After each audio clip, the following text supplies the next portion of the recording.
Good day everyone, especially to you ma'am, good day.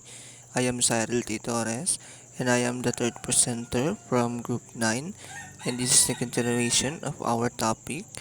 Uh, so let's proceed to our topic for today. I'm gonna explain na lang po diretso, hindi ko na po siya babasahin because magko-consume po kasi ng time. So let's proceed. Recognition of information sources.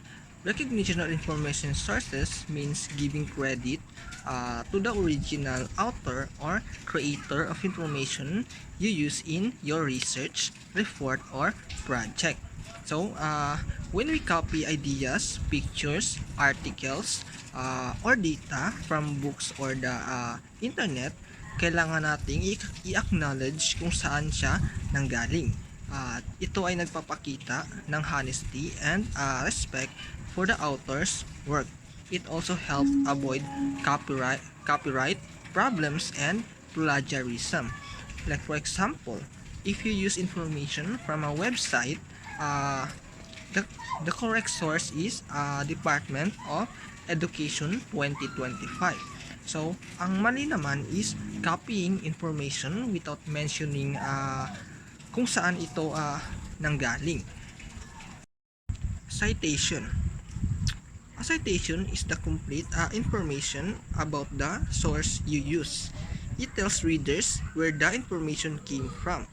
Citations are important because they are given credit to authors. They make your research reliable. They help readers find the original source. Basic parts of citation.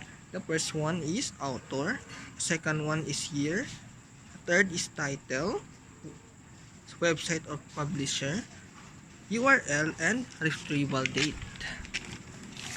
Like for example of the citation, 1M 2025 Importance of Digital Literacy, retrieved from https www.samplewebsite.com May 20, 2025. Data privacy implication.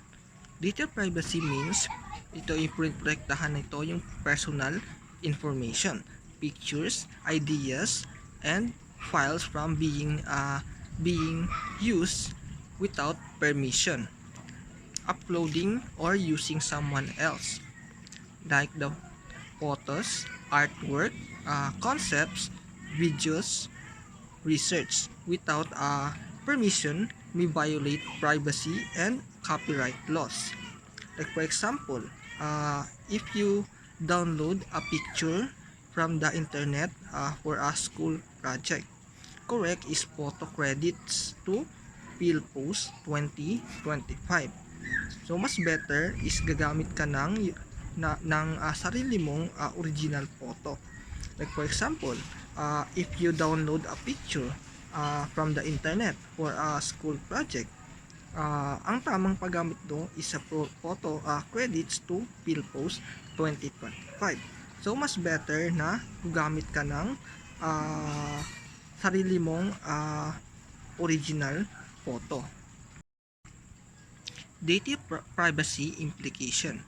Data privacy means ito yung protektahan nito yung personal information, pictures, ideas, and files from being used without permission, uploading or using someone else, like the photos, artwork, concepts, videos, research without permission may violate privacy and copyright laws. Like for example, if you download a picture from the internet for a school project, correct is photo credits to PhilPost 2025. So mas better is gagamit ka ng sarili mong original photo. Like for example, if you download a picture from the internet for a school project, ang tamang paggamit do is sa photo credits to PhilPost 2025. So mas better na gumamit ka ng sarili mong original photo. Practical techniques in data privacy. Number 1 is give proper citation. So lagi nating i-mention kung saan natin nakuha yung information. Like for example, source Philippine Statistic Authority 2025. And number 2 is give credits. So lagi nating i-acknowledge yung pictures taken from the internet. Like for example, photo credit to Canva 2025. And number 3 is ask permission. If the material is copyrighted, ask the owner first. Like for example, asking permission bago mo i-repost before you reposting someone's artwork online. And number 4 is cite public domain materials. Even if information is free to use, still acknowledge the source. Like for example, source Wikipedia. And number 5 is respect the author's decisions. So if the owner is hindi kanya inallow na i-share yung or i-download yung kanyang site, kailangan mo itong respetuhin. Like for example, not copying paid articles o illegally. Research and data collection protocols. When researching online, students must collect information honestly and responsibly. One important issue is plagiarism. Plagiarism is a copying another person's work and pretending it is your own. It is unethical and can lead to low grades, suspension, loss of credibility. Like for example, plagiarism, digital literacy is important in educations. Like copying directly without citation. Correct is according to Santos 2025, digital literacy is important in education.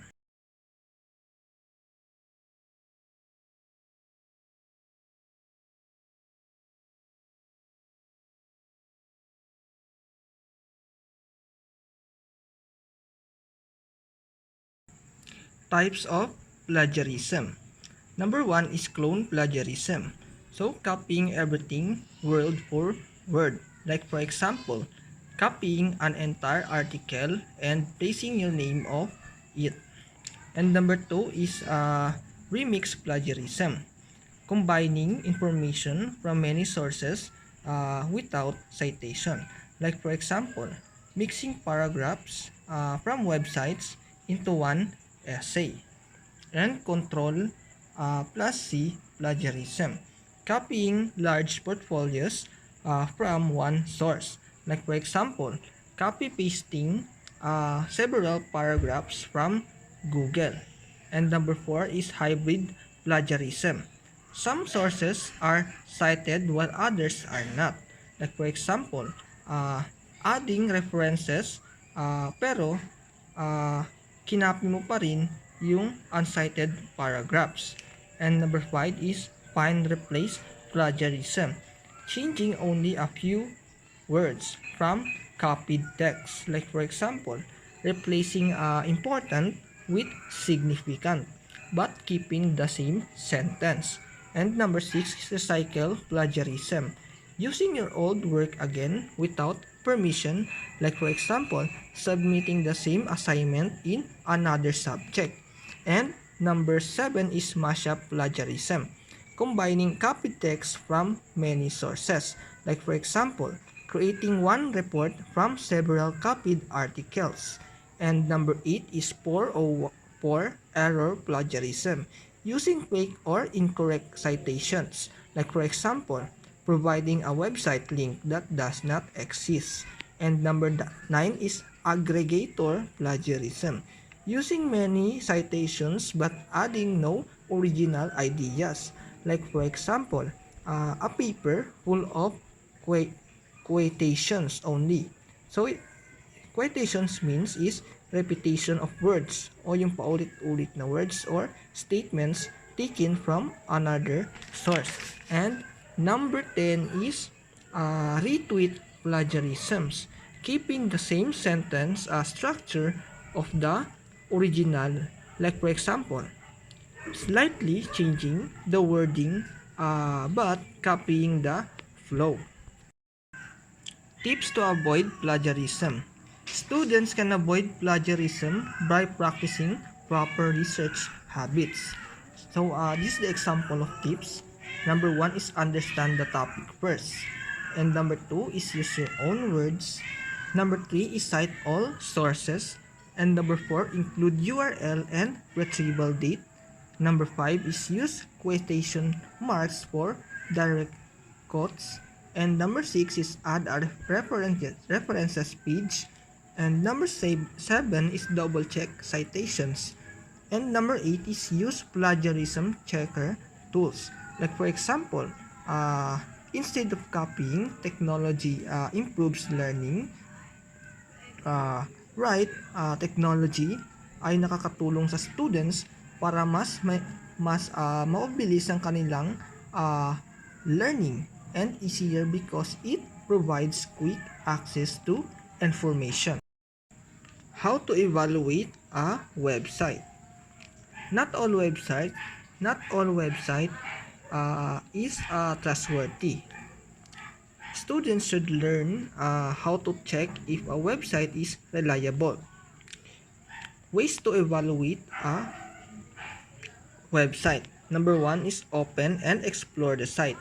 So, kailangan mong i-check yung bawat website kung gumagana ba to siya ng maayos. Like for example, educational websites are usually organized and reliable. And number 2 is skim read the content. Check it the information is understandable. Like for example, avoid websites with confusing or incorrect grammar. And number 3 is check if it answers your questions. Make sure the content is related sa topic mo. Like for example, using a science website for science research. And number 4 is check credibility. Reliable websites usually use gov or edu domains. Shows author information, provide references. Like for example, www.deped.gov.ph is trustworthy because it is a government site. And number 5 is know the purpose of the site. Some websites are made for advertising only. Like for example, avoid biased websites selling products.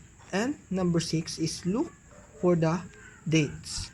Updated information is more reliable.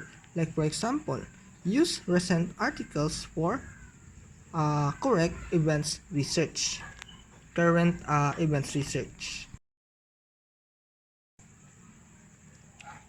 And integrating digital literacy in the classroom.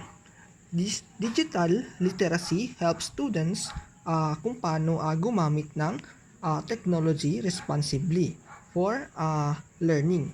Like for example of activities, creating blogs and websites, online discussions, video editing projects, e-portfolios, educational apps, and online research. The impact of digital literacy. Passive effects. Number 1 is motivate students. Technology makes learning more enjoyable. Like for example, students is nag-enjoy sila interactive presentations. And number 2 is supports different learning styles. Videos, audio, and visuals is nakatulong sa students para mas maintindihan nila yung lessons. And number 3 is encourages creativity. Students can design projects and presentation. Number 4 is develops critical thinking. So, students learn how to analyze information online. And number 5 is uh, improves communications. So students ay pwede siyang mag-share ng kanyang natutunan with teachers and classmates online. And number 6 is builds technology skills. Students gain skills useful for future jobs. Digital cyber literacy teaches students how to use online information responsibly, respect copyright and privacy, avoid plagiarism, evaluate reliable websites, use technology effectively in learning. So, responsible use of digital technology is nakakatulong ito sa students to become ethical, knowledgeable, and skilled learners. And that's all po sa part ko. Ma'am, thank you for listening.